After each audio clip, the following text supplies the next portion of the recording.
Ahojte, vítajte v mojom ďalšom videu, konečne nové video a som taká rada, že ho môžem konečne nahrávať. Posledné týždne, mesiace boli také hektické, lebo som sa znovu sťahovala do Brna. Hľadali sme byt, vybavovali sme veci, začala mi teraz škola.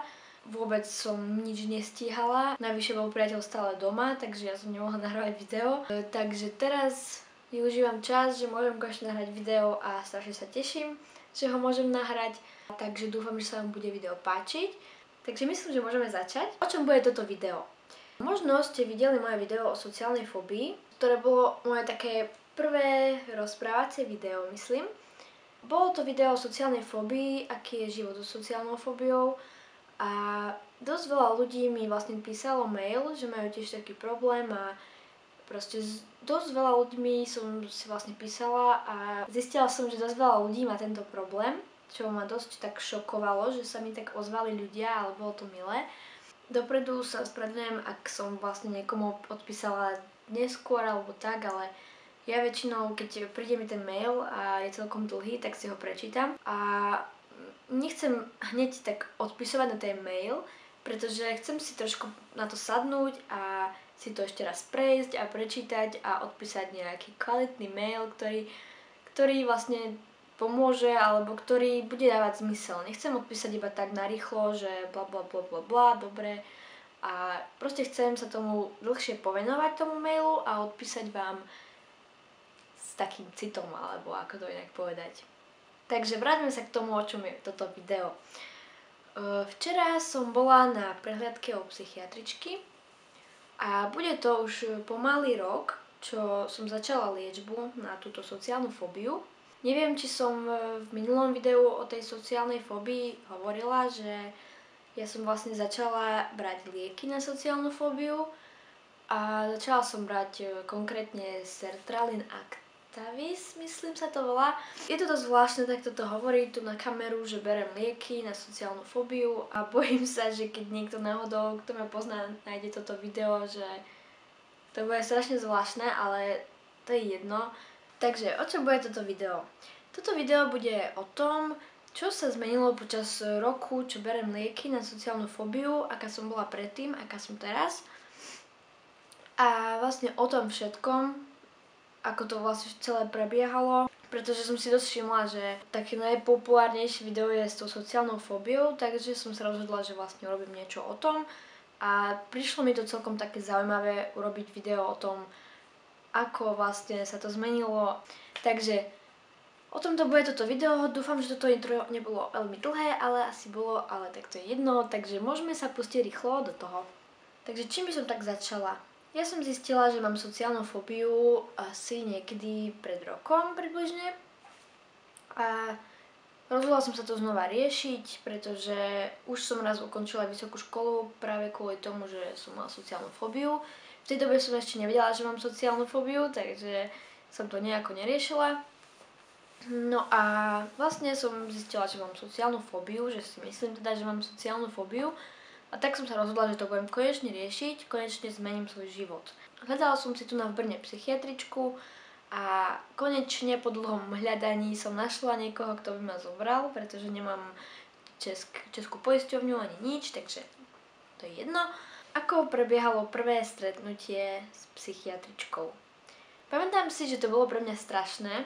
Myslím si, že každý, kto zažil to také prvé stretnutie, keď ide k psychiatričke a úplne sa klepe a trasie a proste a hovorí si v hlave, že prečo mne sa toto deje, prečo ja sa takto cítim.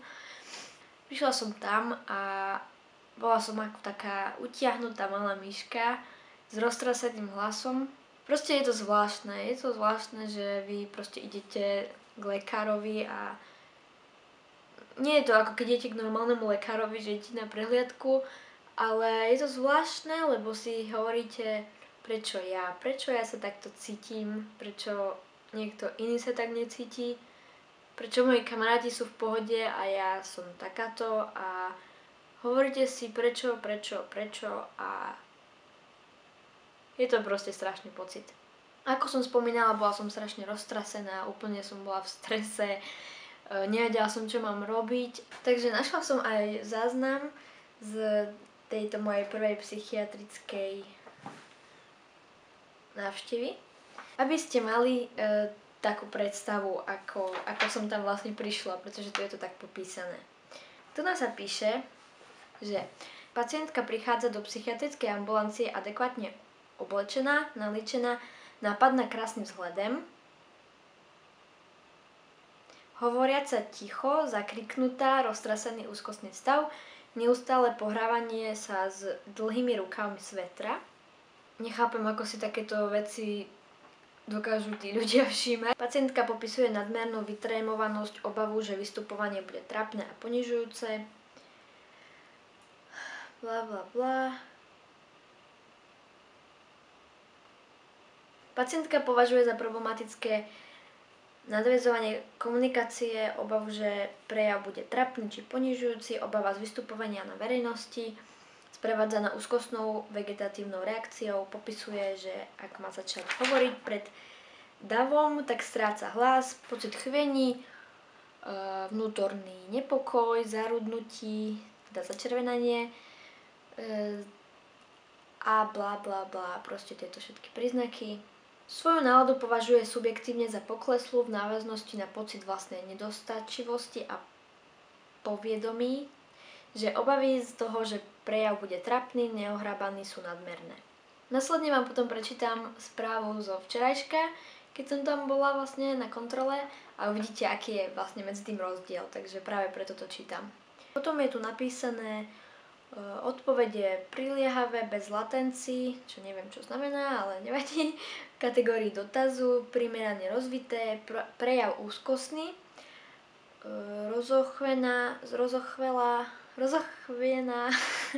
rozochvelá tichá reč, kontrastujúca s krásnym vzhľadom. Tak to teda neviem. Nálada subdepresívni, odkloniteľná, v popredí výrazná anxieta, prvky sociálnej fóbie, osobnosť s rysy hraničnými. Tá hlavná vec, ktorú som chcela zvýrazniť, je vlastne to, že som tam prišla a ako som už čítala, tak prišla som tam a hovorila som ticho, bola som zakriknutá, mala som roztrasený úzkostný stav, neustále som sa pohrávala s dlhými rukami svetru.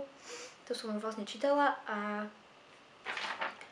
tiež tu, ako som teraz čítala, tak to hlavné je, že som mala taký úzkostný prejav a rozochvenú reč, tichu.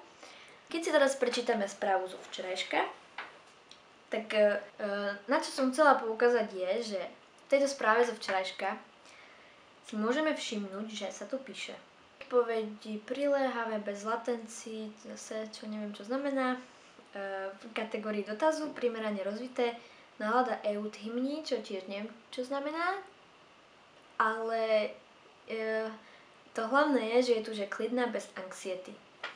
Tu nás som mala, že prejav úzkostný, rozechviela tichá reč, kontrastujúca s krásnym vzhľadom. A tu mám vlastne, že klidná bez anxiety a aktuálne výrazné zlepšenie sociálnej fóbie na minimum. Svoj psychický stav považuje za dobrý, normálny. Pointa tohto je, že keď ja si spomínam, ako som tam prišla prvýkrát, bolo to strašné niečo, som sa úplne chvela a podobne. A keď som tam išla včera, išla som tam s tým, že som úplne v pohode. Prišla som tam s úsmevom na tvári, dobrý deň a bol to úžasný pocit. Bol to úžasný pocit, že som bola schopná tam prísť len tak a s úsmevom na tvári a keď si teraz spomeniem na to, ako som tam prišla pred tým rokom, tak sama nechápem, ako je to možné, že sa za ten rok toľko toho zmenilo.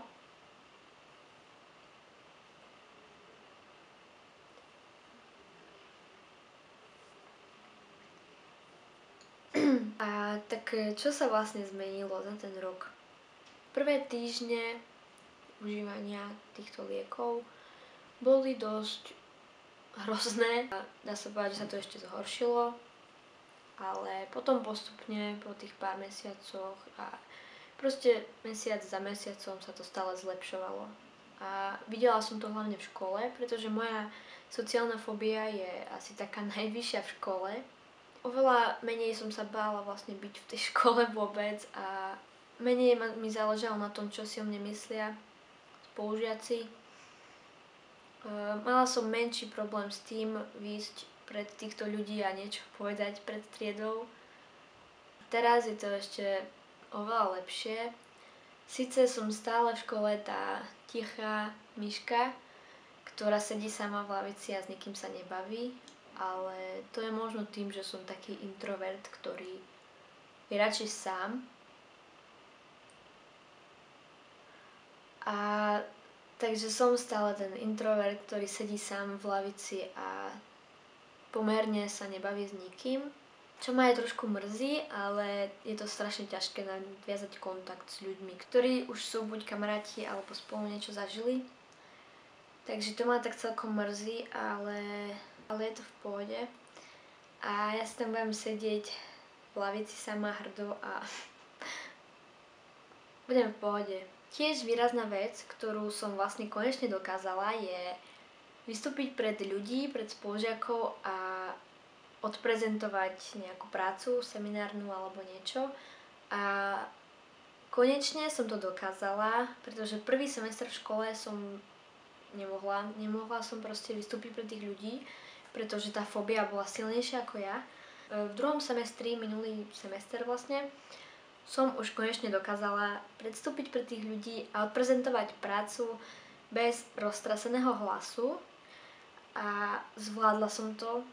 Jasné, že to bolo stále stresujúce a bála som sa, ale zvládla som to a ten pocit bol proste úžasný, že som niečo takéto zvládla a bolo to naozaj úžasné. Toto je asi taká najväčšia časť v mojom živote, čo sa zmenila. Ďalší môj problém, ktorý sa vlastne zmenil, je, že niekedy som mala problém vlastne byť v nejakom veľkom dave ľudí a dostala som panický strach, proste musela som sa mať odísť.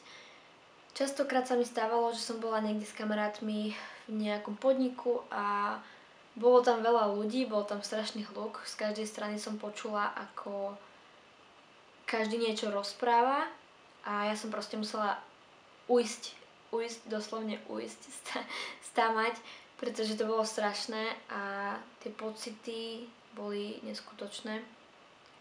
A teraz je to už oveľa lepšie, a niekedy sa mi to stávalo aj v takých nákupných centrách a teraz je to vážne už oveľa lepšie, už som dlho nemala niečo také, takže to je ďalšie také, čo sa zmenilo.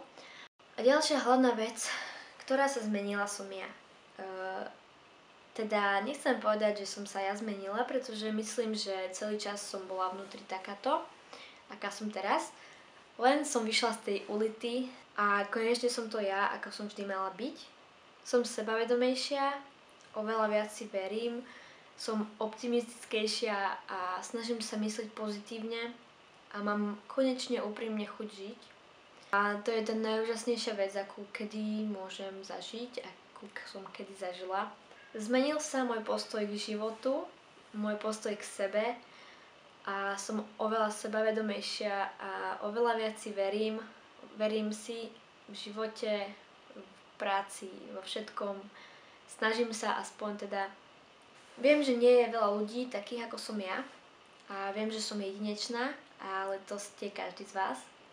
Dúfam, že toto video pomôže aspoň niekomu. Dúfam, že aspoň niekomu otvorí oči, pretože to je asi najhlavnejšia vec, prečo robím toto video a tieto videá. Lebo chcem niekomu pomôcť, chcem pomôcť ľuďom v núdzi, alebo ako to povedať, chcem pomôcť ľuďom a chcem vám naozaj pomáhať a je to najlepší pocit, keď dostanem ten mail a môžem niekomu odpísať a pomôcť. Dúfam, že toto video vám ukáže, že môže to byť lepšie, môže to byť naozaj lepšie, aj to bude lepšie, ale hociaký problém, ktorý máte, dá sa vyriešiť, určite sa dá. Ja som si tiež niekedy myslela, že sa nedá, že nikdy nebudem šťastná naozaj úprimne, ale teraz som šťastná a Som šťastná s tým, aká som hrdá na to, aká som. Som hrdá na to, aké mám vlastnosti, aká som, akú mám osobnosť a vy by ste mali byť tiež hrdí na to, aký ste. Kľudne mi môžete napísať mail alebo dole mám facebookovú stránku, kľudne mi môžete napísať tam správu, kľudne mi píšte, možno mi bude trošku dlhšie trvať odpísať, ale určite vám raz odpíšem. Dúfam, že sa vám toto video páčilo. Aspoň niekto z vás, že uvidí, že naozaj to môže byť lepšie, pretože to lepšie môže byť. A to vám sľubujem, že môže. Všetko sa dá vyriešiť, každý jeden problém. Len treba chcieť a treba niečo pre to robiť. To je hlavné. Pretože ja som tiež niekedy sedela, rozmýšľala nad svojimi problémami, ale nič som s nimi nerobila. Iba som si robila starosti a teraz sa snažím problémy riešiť a vyriešiť ich čo najskôr. A taktiež sa snažím nerobiť si také starosti. A cítim sa oveľa lepšie. Som šťastná, naozaj som šťastná. A dúfam, že aj vy budete raz takýto šťastní ako ja a práve preto vám chcem týmto pomôcť, týmito videami a chcem tento optimizmus posúvať ďalej. Chcem, aby ste aj vy boli optimistickí. Tak to je asi všetko k tomuto videu. Dúfam, že nebolo dlhé. Keď bolo dlhé, tak dúfam, že aspoň niekto si ho pozrel do konca. A ako ja stále vravím, nezabudnite sa usmievať a majte sa krásne.